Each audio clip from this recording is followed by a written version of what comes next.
Assalamualaikum warahmatullahi wabarakatuh. Nama saya Kartini Muhammad SPDI, Unit Kerja SDN Impresentori, Kecamatan Wawo, Kabupaten Bima.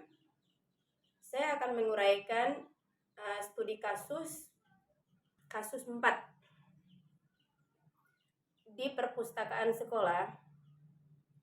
Rara sedang bertugas membersihkan ruang kelas atau ruang perpustakaan. Kemudian dia merapikan meja. Tiba-tiba di atas meja dia melihat sebuah dompet.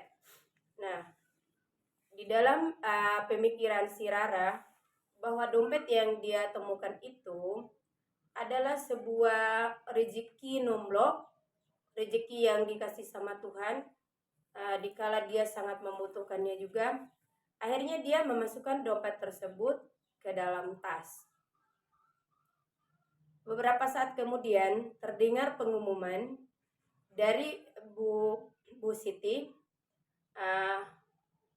pustakawan, yang memberikan sebuah pengumuman bahwa telah kehilangan sebuah dompet di perpustakaan, yang mana pemiliknya adalah Nina, salah satu siswa di kelas lain.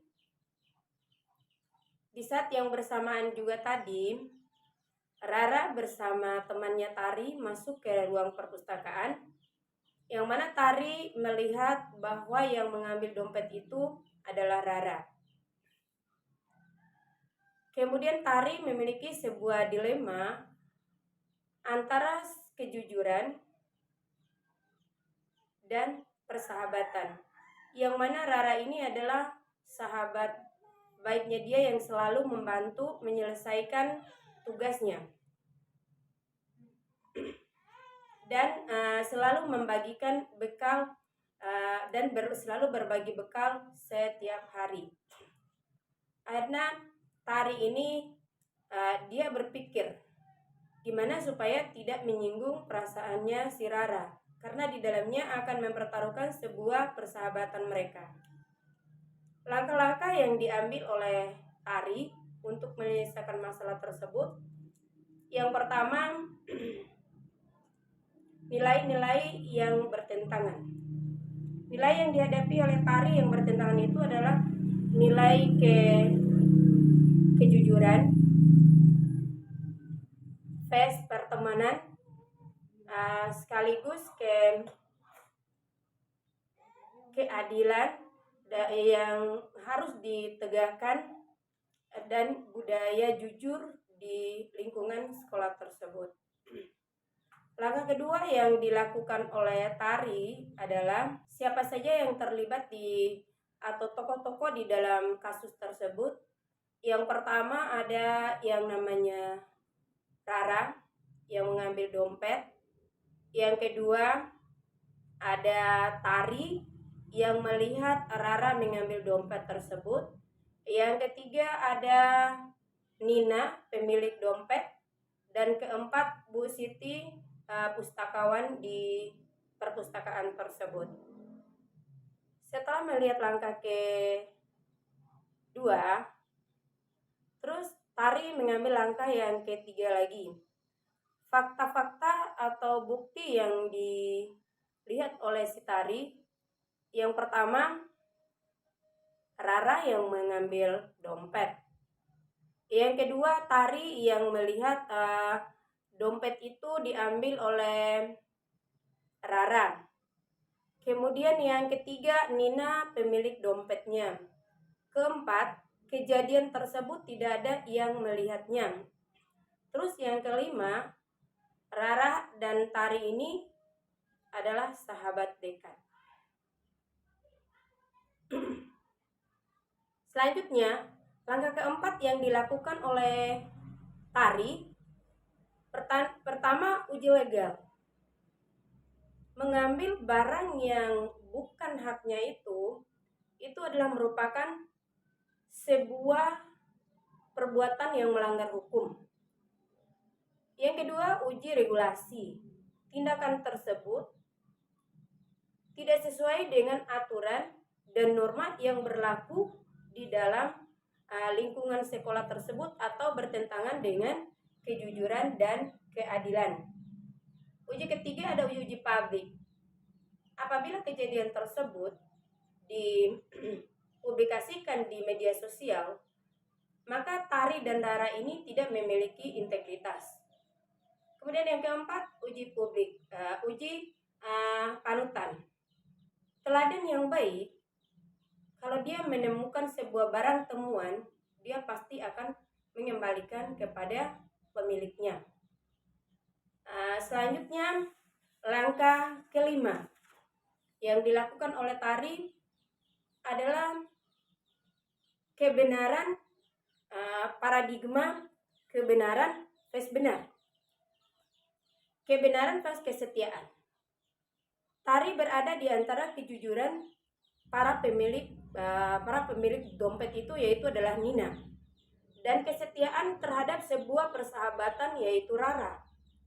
Ada juga unsur individu dan kelompok, karena tindakan salah satu kelompok tersebut merugikan lingkungan sekolah dan budaya jujur yang sudah membudaya di sekolah tersebut. Berikutnya yang dilakukan oleh Tari lagi itu langkah ke-6, prinsip resolusi. Prinsip yang sesuai adalah core-based thinking, berbasis rasa peduli. Karena Tari perlu menegakkan sebuah kedisiplinan, yaitu menegakkan nilai kejujuran sambil tetap mempertimbangkan perasaan dan nilai persahabatan. Namun demikian, rule-based thinking sangat penting juga ditegakkan di dalam lingkungan sekolah tersebut. Langkah ke-7, tadi langkah ke-6 sudah. Sekarang kita masuk kepada langkah ke-7 untuk menyelesaikan studi kasusnya. Langkah ke-7 adalah opsi kreatif atau kreativitas. Tari dapat mengajak Rara berbicara dari hati ke hati dengan bahasa yang baik, santun, dan memberikan sebuah pemahaman bahwa apa yang dilakukan oleh si Rara itu, yaitu mengambil dompet yang bukan haknya, adalah perbuatan yang salah. Kemudian mengajaknya untuk mengembalikan dompet tersebut kepada Bu Siti, guru pustakawan itu, atau kepada Nina. Langkah berikutnya adalah langkah yang ke-8, keputusan akhir yang harus diambil oleh si Tari, bahwa Tari harus menegakkan sebuah keadilan atau kejujuran dalam pola kehidupannya. Itu pertama, mengajak si Rara ini untuk mengembalikan dompet itu kepada Ibu Siti atau kepada Nina. Dan jika di dalamnya nanti Rara tidak mau mengembalikan dompet tersebut, maka Tari akan melaporkan kepada Bu Siti dan menjamin haknya Nina ini untuk mendapatkan kembali dompetnya. Kemudian si Rara akan mendapatkan sebuah sebab akibat atau bentuk daripada akibat perbuatannya itu adalah, atau tanggung jawabnya adalah, dia harus memperbaiki perilakunya dan tidak akan mengulangi lagi di lain waktu. Kemudian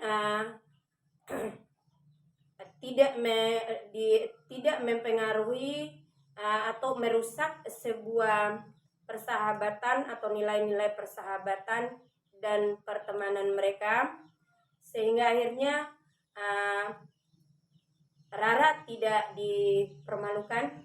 Kemudian dalam lingkungan sekolah tersebut akan terwujud yang namanya lingkungan sekolah yang memiliki budaya yang jujur dan adil. Kemudian langkah ke-9 atau langkah terakhir, pelajaran atau ibrah atau hikmah yang dapat kita petik dari sebuah kasus yang terjadi di dalam lingkungan sekolah, bahwa untuk mengambil sebuah keputusan itu kita membutuhkan keberanian, ketegasan, rasa empati, integritas, rasa peduli terhadap sesama tanpa mengganggu hubungan silaturahim ataupun hubungan pertemanan di antara sesama, sehingga lahirlah lingkungan yang kondusif, yang aman, tanpa ada salah satu pihak yang merasa dikecewakan ataupun tersakiti di situ, sehingga kita sebagai seorang kepala sekolah bisa memberikan contoh dan tauladan yang baik dan memberikan keputusan yang baik, solusi yang baik, terwujudlah lingkungan sekolah yang kondusif, aman, jujur, dan bisa membuat budaya melestarikan budaya jujur di lingkungan di mana tempat kita bertugas. Demikian yang dapat saya sampaikan studi kasus ini. Wabillahi taufiq wal hidayah. Wassalamualaikum warahmatullahi wabarakatuh.